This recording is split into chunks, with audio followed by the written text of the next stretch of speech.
your week.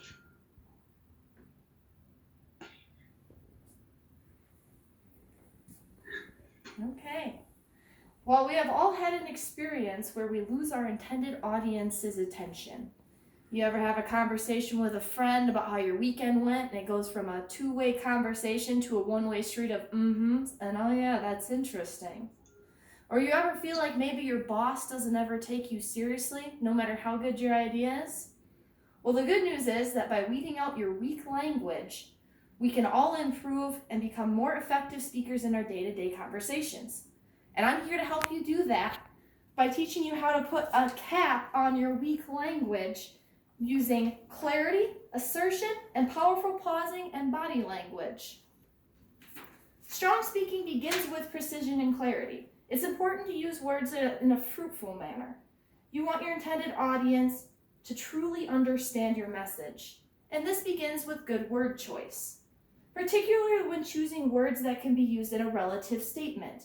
Words such as cold, cheap, spicy, dumb are all are all words that can be mistaken for another. For example, Susan invites me over for a Taco Tuesday. Susan asks me how spicy I like my Mexican food. I tell Susan I like my Mexican a little bit spicy, I like it a little bit spicy. But lo and behold, when I show up to Susan's house on Tuesday, she's put an entire ghost pepper into my taco, because that's how Susan likes to feel alive. But precision is more than just word choice. Precision is keeping things concise and short, which means taking out filler languages, such as your typical ums and uhs. No one can give you a definition of and because they have no meaning, which means that they have no place in our strong language. Secondly, strong language is assertive.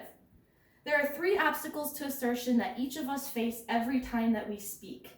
Hedgers, qualifiers, and tags. That's the extra stuff, the fluff of the conversation, if you will. What their names just relate to is where you're putting the extra filling. Hedgers are at the beginning of a sentence. When you say, I just think that we should go with the second company, it can be turned from I just think to I think we should go with the second company. It's stronger.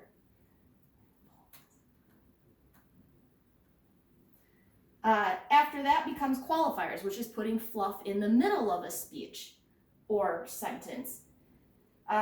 Such as, it's pretty much a done deal, can easily be turned to, it's a done deal. Or, it's a little bit smaller than I expected, could be turned to, it's smaller than I expected. Your message becomes much more concise. Tags are placed at the end of a sentence. For example, it's a good idea, don't you think? Or, you like that, right? It makes your message sound like you're doubting the very thing that you're saying. You're doubting your opinion, and you're watering down the facts. What they all have in common, besides conveying insecurity and watering it down, is we can make our language stronger by still getting right to the point by cutting them out. Lastly, it's important to know that strong language is not solely based on words, but can be driven with powerful pausing, such as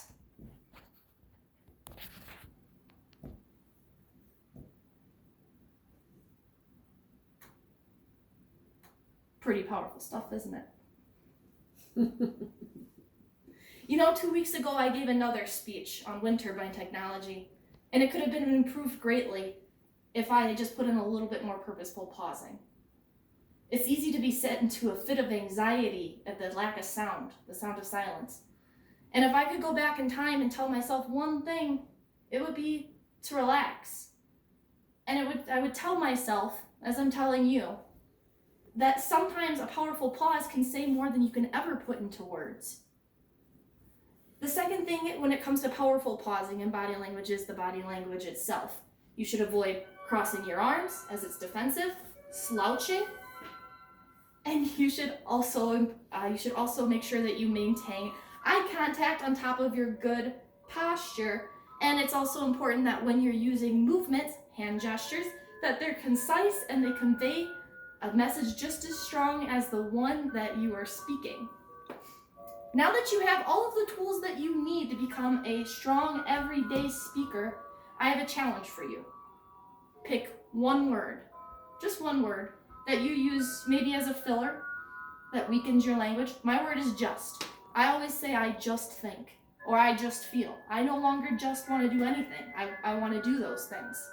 So I want you to pick a word like that, and for the next 2 weeks, as it is scientifically the amount of time it takes to break a habit, I want you to take that word and take it out of your vocabulary to make yourself better in at least one small way. It's one small step you can do to put a cap on your weak speaking.